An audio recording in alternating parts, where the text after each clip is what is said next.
modernized retro controllers.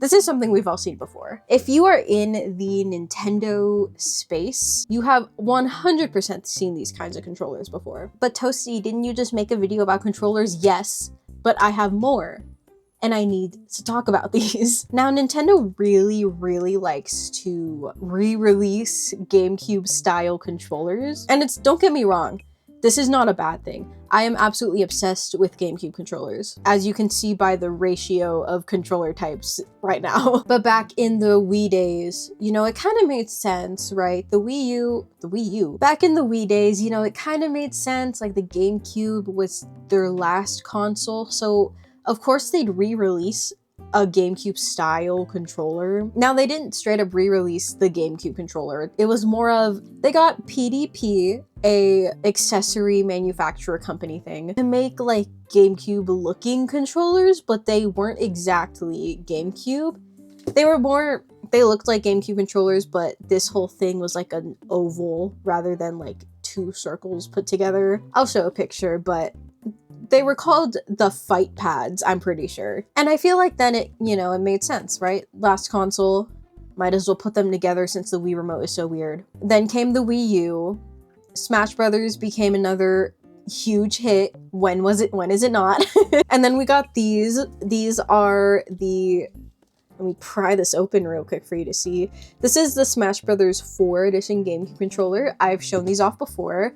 But these released with Smash Brothers 4, they got that cool little logo in there. These cords are so long, I'm not trying to untie these right now. But basically, Nintendo re-released legit GameCube controllers for Smash Brothers 4. My point is, during the Wii U era, it makes sense for these to come back, you know? And the Wii U had a lot of GameCube remakes and remasters and all of that jazz anyway. And then the Switch came along, and then things got a little more silly. PDP came back again with another fight pad. This time it looked way more like a GameCube controller. Hori got into the mix. They even made, you know, another GameCube controller. And Power A, oh boy did Power A make GameCube controllers. They sucked. I had a Power A GameCube style Switch controller, and that thing lasted me 2 days before drifting.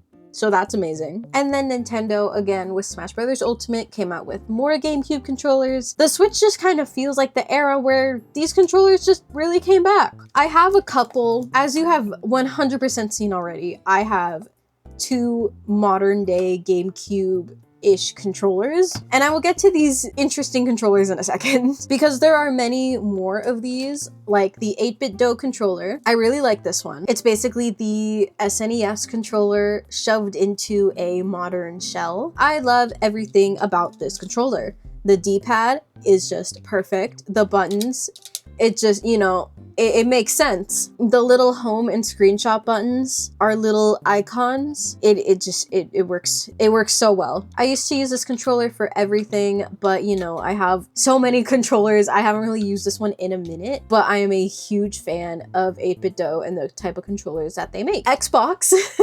Xbox recently had Hyperkin make a Xbox Duke controller and a 360 controller, and also the slim Duke controller for the Series X. I almost got the 360 one in pink for this video, but I could not justify buying another controller for a video when I bought this for this video. There's just something weird about how these types of controllers are modernized. Now, the 360 controller isn't something super crazy. These are clearly not official 360 controllers. These are not the Hyperkin ones, but that's whatever. This will have to do for now. There's not a ton of modern versions of the Xbox 360 controller. If anything, this is just a cheaper one-to-one dupe that does actually work on the 360. And I mean, shoot, it feels pretty identical to me. I have yet to have an actual problem with these. They're kind of like, if they work, you know? With the Hyperkin controller, it has a couple more buttons on the front, you know, it probably should. I mean, the Series X controller, you know, has a couple extra buttons. So they just kind of throw them around the middle, maybe adds like paddles to the back. A lot of controllers do that. nowadays. But when it comes to something like the GameCube controller, there has been a very consistent redesign, I guess, is a word I can use for it. I think I am gonna untie this just to make my point. That's good enough. No, it's not. So the GameCube controller, it's always remained pretty blank up here besides the Nintendo GameCube logo and the start and pause button. And also, you know, missing a button there, and these triggers are absolutely massive. I still am a huge fan of these triggers. And these triggers are something that Nintendo redesigns never have anymore. It's sort of a mixed bag, you know? Like, so many GameCube redesigns are really good and some of them are just okay. But every single GameCube controller redesign I've seen has added the plus and minus, like, up here and the home and screenshot down here. And sometimes they have like a turbo button just somewhere on here. These two are very interesting cases to me. So in my controller video, I mentioned that I really wanted the orange Nixie GameCube controller. It's actually called the Warrior. So there's that for you. And upon having it for this video, it's all right. It's definitely interesting. I am not a huge fan of this crevice. Not even, actually the opposite of a crevice right here. I know it's not one-to-one GameCube, right? But I just don't like having this be solid. To be fair, it kind of looks like the Wavebird, which I think is what they were going for with this. This is very much a bulkier GameCube controller, and it has a lot of quality of life stuff as well. Both of these controllers ended up being very, very similar, which is sort of why I wanted to make this video. Let's start off with a very different thing about them. This is the Lenovo controller. It's also PC and, you know, Bluetooth, whatever. I spent $20-ish on this controller. The Nixie Warrior, while I did not spend nearly as much because I got this one secondhand, this controller goes for like $70. These are identical. Now, obviously, I'm gonna go through a couple differences and whatever, but I remember another GameCube style controller I wanted was the Retro Fighters one, but honestly, the Retro Fighters one looked a little ugly in retrospect, but that's whatever. Anyway, let's discuss these two interesting fellas. The Lenovo controller came with a charging dock, and I actually am a big fan of this. It sits surprisingly nicely in this dock. And the dock has a light indicator on the bottom to let you know if it is fully charged. It also has a button down here. I don't know what that's for, but I really like this. I think this is a nice little touch that more third-party controllers should do. The Nixie controller did not come with that, but one of the biggest marketing points of this thing, this is a controller you can use with your GameCube. You can use this on a GameCube. Like, for real, it comes with an adapter and everything, but it's also a PC controller.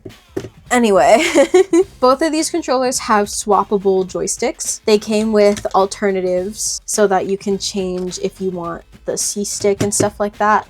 I put all of their accessories in a little Divoom package. Not sponsored by Divoom, but I love them. The Lenovo controller came with a bunch of these little joystick replacements. I really like that it came with the ones that look like little mushrooms, like the old PlayStation controllers. I love that. I use those every now and then.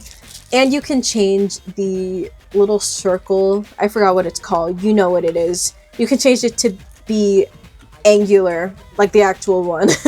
But the Lenovo one came with 3 different joystick styles, 4 if you include the ones that it came with. The Nixie one only came with a C-stick replacement that's more similar to the GameCube one. And it came with the, you know, angular, circular. You can swap those out if you wanted to. The Nixie one also came with different back pedals if you are into that. And this is the GameCube adapter. It is loaded. Both of these you can use wirelessly, but you can also plug it in and use it on any console or PC that you like. And of course, these freaking buttons that every Switch modern GameCube controller has. They both have the plus and minus, and the home and screenshot, except on this one, I believe the logo is the home button and then the screenshot button's here. And there's a settings button right here. This one has a turbo button, a turbo button and the little light, this little thing. Yeah, this lights up. For some reason, only sometimes I can get the lights to work. I don't know if this is charged actually. It might not turn on because I don't have my Switch near me, or maybe it just turned on my Switch. I don't know. But you know, there's that. These both have motion controls, as they should. And these both have mechanical buttons. The Nixie controller has a like 360 like D-pad, which is all-right. It's also mechanical. It sort of just feels like another joystick that's like harder to use. I don't think I'm a big fan of it, but I know some people like the 360 gamepad. And also, I doubt you're gonna be doing any D-pad heavy things if you're using these kinds of controllers anyway. On this one, they both have mechanical bumpers, but the triggers on the Nixie one, you can swap from analog to, you know, the little switch clicky clacks, which is also super cool. The Nixie one is also a bit heavier, and I also found it got kind of warm when I played games. And the Lenovo one is just, it's more faithful to the not the Joy-Con. It's the Lenovo one I found is more faithful to the original GameCube style, which is where I start to find like some weird issues with these. Now, I decided to test both of these controllers in the worst way possible and play the Bayonetta games with these. I played about half of Bayonetta 1 with this controller, and I played the entirety of Bayonetta 2 with this controller. Very clearly not the intended way to play either of those games, but I really wanted to try it anyway. And even though, again, like I said, not the intended way to play these, I have some thoughts. So we're gonna get into these. Something I love when it comes to modern retro redesigns is to see what they do to make it a bit different than the thing that they're referencing. Like the 8-bit Do controller obviously has that SNES style, but it also has joysticks.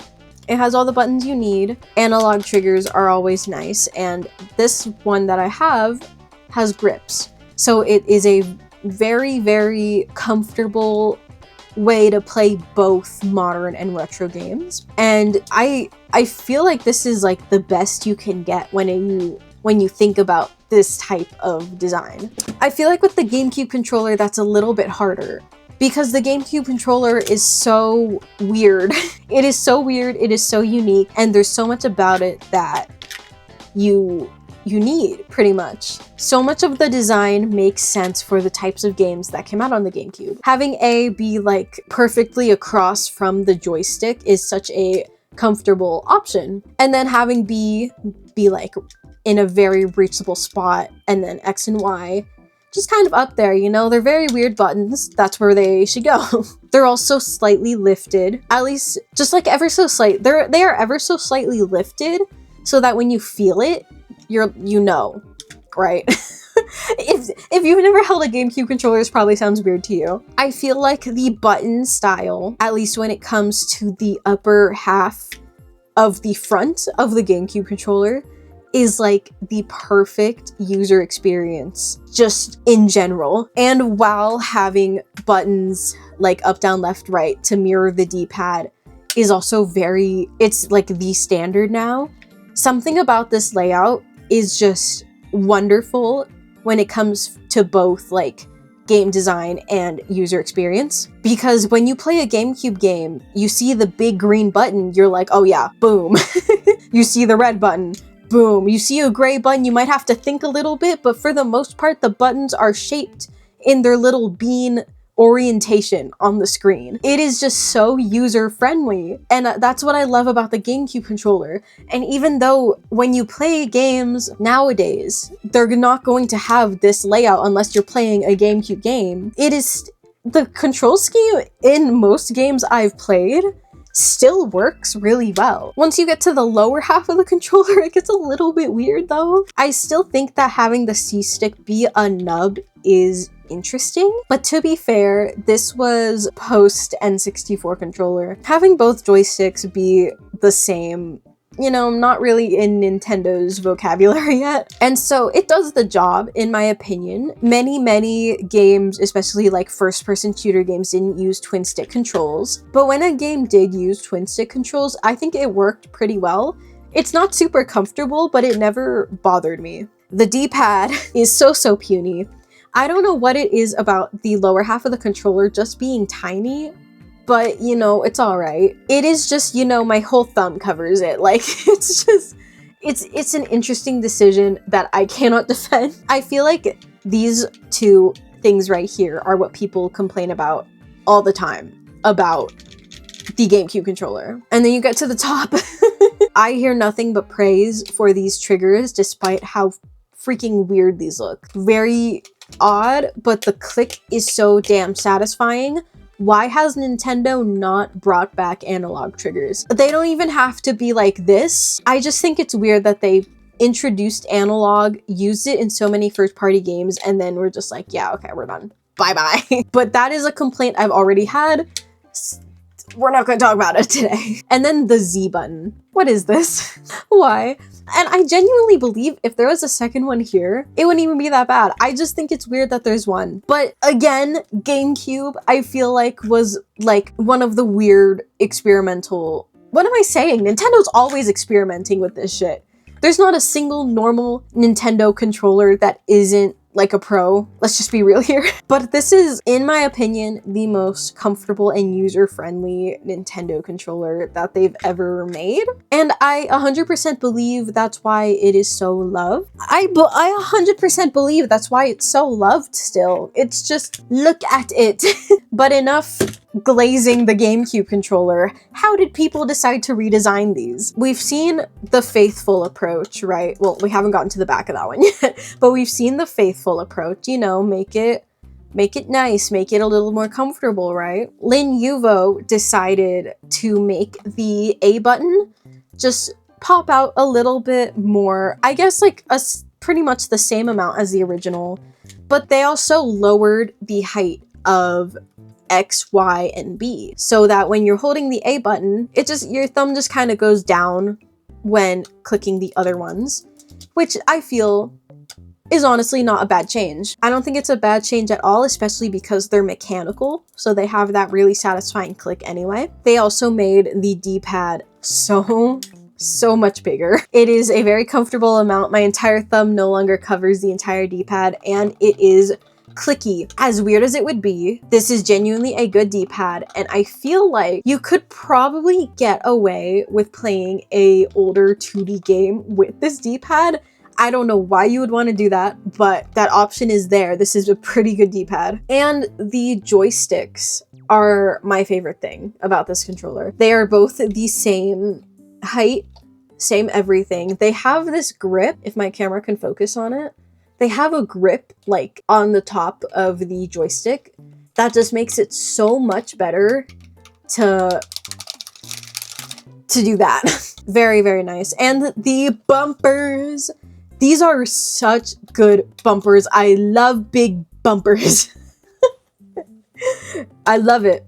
It's so good. Now, these are literally huge and it's perfect. It works so well. And they're mechanical. Your whole finger, at least for my tiny hands, just fit on top of this little controller. Like, it's perfect. They are a certain shape that just works so well. And the exact same thing with the triggers. It is good. Now, these don't have analog triggers, but they are still a pretty good length. What I like about how these triggers are designed compared to the actual one is the actual GameCube ones, because they have this weird curvature, your finger can sometimes be like pushing against the curve, and then you can just, you know, click it down. Like, you feel where the trigger ends, and it's really nice. These sort of go up, and it sort of mimics that original feeling. Now, obviously, it's not as satisfying, but the mechanical buttons give it a super satisfying click anyway, that it kind of makes up for it, right? I'm a big fan of this. I feel like this entire Lin Yuvo controller, oh yeah, these freaking buttons in the back are also huge.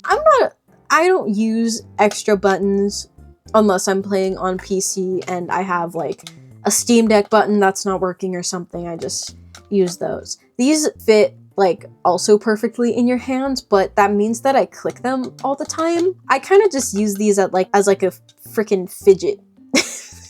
If I'm being honest with you. And yeah, there's even more fancy little buttons on there. There's even a freaking MR and ML if you wanted to go that crazy. But all of this with the wired option and the charging dock, all for like the price that I paid. It could be different now, but for the $25-ish I paid, this has been my main Switch controller since I got it. And surprisingly, playing Bayonetta was not difficult with this one at all. So what about this thing? I hear so much praise for the Nixie GameCube controller, and I've heard nothing about the Lenovo one ever on the internet. And I watch a lot of controller videos, okay? So why am I not praising the Nixie as much? Well, I think it has all of the design, I guess, requirements when it comes to redesigning a GameCube controller. I mean, obviously, when you think of redesigning this, you got the buttons on the front, the trigger, or when you think about redesigning a GameCube controller, oh my god, can I talk? When you think about redesigning a GameCube controller, you usually think, well, joysticks, you know, that's kind of a must. The D-pad and adding the buttons on the front, and then, you know, everything, oh yeah, this freaking trigger bumper thing, and then you're good. But Nixie decided to do a little bit extra. And I'm not just talking about like all the accessories and stuff. I think making it a legit GameCube controller is such a smart move, and including a bunch of quality of life stuff about it. I think it sort of justifies it being a bit more expensive. I'm one of those people that think that $70 for a controller is still insane. So this is hard to justify for me, especially when I just got this one for way cheaper. I mean, to be fair, I got these both for, I think I got this one for like $30. So like, you know, less than half, but whatever. That's not the point. That's not the point of this video.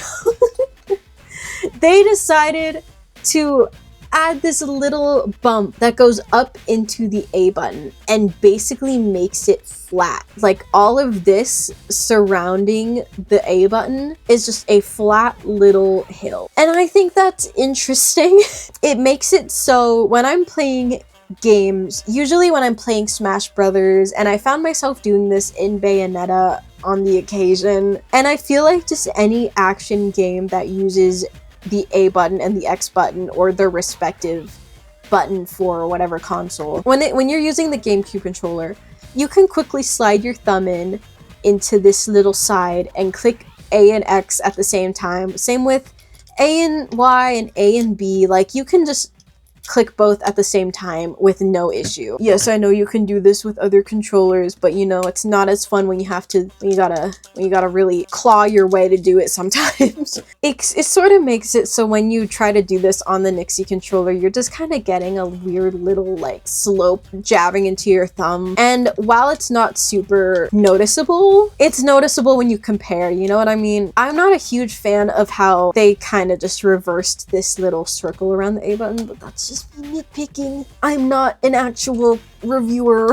The 360 D-pad, again, this is a preference thing, but I think it's weird to add on a GameCube controller, especially because of the mechanical switches, I guess, underneath the D-pad. It makes it so easy to just click on what you're not trying to click on. I've had a lot of issues when using this D-pad, just, you know, trying to click the right direction. Now, obviously, I'm not trying to play Helldivers on this, but I have wanted to try just to see if I could function with this D-pad in a round of Helldivers. Like, it is so easy. Like, hold on. Like, what?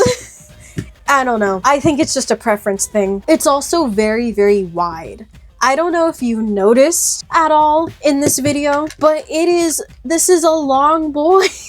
There is a weird amount of space that's in this area. And I think with the extra buttons, there's always been a blank space on the GameCube controller, but it's usually occupied by like a design, whatever. And most controllers, you know, add the buttons, add their own logo in the middle. While this one did that, the whole wave bird type of thing that I think they were going for just makes this whole space look awkward to me. I don't know.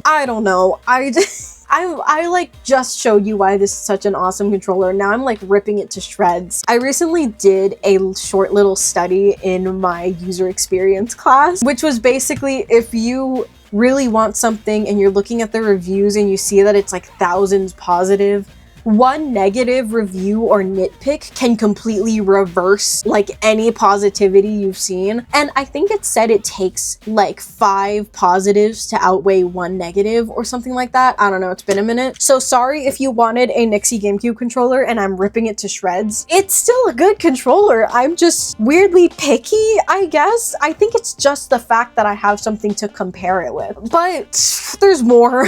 I don't like how small these are. I don't like how small these are. And I feel that when you have something as goofy, silly in this layout, you're already copying a stupid looking controller anyway, with big ass triggers and, you know, a small little bumper. But you get the point, it's big for no reason. You can commit to it. These should be huge. These could be huge. I'm just saying, I like that they go up. Again, it sort of mimics that GameCube feel. I don't know, I'm not a fan of how small they are. Like, look at that. They're tiny, and then compared to the one I just showed you, I don't know. Maybe I just had like expectations. I don't know. Let me tell you something. This is really satisfying. When you remove the little paddles in the back, it opens a little door, like a little secret passage. Look at this. Oh, I just think that's cool and fun. That's the wrong way. I just think it's cool and fun, especially with like the option to have analog and then you can flick it up if you're playing a Switch game or you're just playing a game where you don't want to bother with analog. I just think it's fun. I think that they had a really good joystick design going as well. I think that both of these controllers added like grips around the joysticks. Big fan of that. I don't know. I just feel like redesigning a GameCube controller is like trying to redesign just any stupid thing and trying to retain as much of the stupidity as you can while still making it good. If that makes sense, I don't know. I'm just rambling. And I feel now, and in my opinion, because of how faithful the Lenovo one is while still having all of those quality of life things, I definitely reach for this one more. I also forgot to mention that it has like a rubber grip, kind of like some Series X controllers do. Big fan of that. But anyway, I reach for the Lenovo one way more than the Nixie one, which is crazy to me because I didn't expect to. I didn't expect this controller to even be good. I mean, with the price I paid and it was from AliExpress, I was like, oh, AliExpress controller, it'd be cool to compare to the Nixie one when that arrives. But now now I am comparing it the other way around. And now I'm like, huh, really makes you thunk. I don't know. You know, this video started with the intention to be like, yeah, it's kind of weird how companies decide to redesign stuff for the modern age. I mean, I kind of think that the Xbox DS, do they just call it the Duchess, or is that just Hyperkin's thing? You know, the slimmer version of the original Xbox controller. I feel like that's kind of the first-ish instance of trying to redesign something that looks so unique, but that's also kind of different, but it's also not. I think I need to go to bed. I don't know. This is just, it's interesting to me, and it's not like I don't use this controller. I mean, I'm planning on using this to play actual GameCube games. I want to try to play Star Fox. I kind of want to play Star Fox Assault on this thing just to see how it be. I'm curious. But you know what? In the end, these are both just modern day redesigns of retro controllers. The fact that GameCube is even retro to me is crazy. I feel like when I think of retro modern redesigned controllers, I think of 8-bit Dough and not Hyperkin redesigning the 360 controller and adding like 4 extra little buttons to it. And don't get me started on how many companies just recreate the Xbox controller. I don't know. It's just an interesting, this is just an interesting thing. I think the TLDR that I'm trying to make is the Nixie controller is a very good redesign. It just has a lot of things that makes it not feel like a GameCube controller. Which obviously, you know, it's not a GameCube controller, but in the case of Nixie, it is. This is very much a GameCube controller. You saw the adapter. And so in my head, I'm sort of wondering what was the thought process behind like the D-pad or just raising the thing enough. I don't know. And like, I love that they kept the analog triggers, but why are they so tiny? And why is it so long? I just, you know, I don't know. I like the color though. Fun fact about me, favorite color is orange. So this got a plus. I think that's my sign to stop talking. It kind of makes me feel like if I had the Retro Fighters controller, I would just have so many more thoughts. But the Retro Fighters controller is for fighting games. At least that's what I thought Retro Fighters was for. Yeah, look at this. It's $44, so it's cheaper than this, but it also just looks stupid. And it's just not meant to be in a modern style. Am I crazy? Because this has gotta be the most modernized GameCube controller I've ever seen. I almost got that in orange as well because I saw it for cheap on Mercari and I was like, this would make a good video, but then I didn't get it and then someone bought it before me. But in the end, these are all just controllers that I'm going to end up playing Devil May Cry with, which is going to be literal hell, but I want to do it, so don't stop me. I've been really into action games lately. You know, Bayonetta 2 was really freaking good. It was actual like peak. It got me back into the action genre, and now I'm down a rabbit hole of playing Devil May Cry and Ninja Gaiden and everything platinum under the sun. So I guess I'll let you know how playing a freaking other action game with Bayonetta. Oh my gosh. I don't even think I even told you what it was like playing Bayonetta with a GameCube controller. I mean, when you're playing it on Steam and the buttons are Xbox style, I kind of had to claw grip a bit. I think it was like, I don't remember what I did. I think I was just straight up doing like this on the occasion. But then when you're playing on a Switch and the buttons are swapped, I could literally just pull out one of these and you know I'm good. But with Bayonetta 1, you know, I had to lock in when playing on the Steam Deck. Could that have soured my experience with the Nixie controller? I mean, I had fun with it, so it didn't really sour anything. It just, I really started to feel the heaviness of this controller in my noodly little arms. Maybe I have to hit the gym, or maybe this is a just weirder design controller that's making me feel insane. I don't know. This fat contraption exists, and I like this one. I don't know. I'm mixed on these and I am tired. So I will see you next week for another video, and I hope you enjoyed my madness. So bye-bye.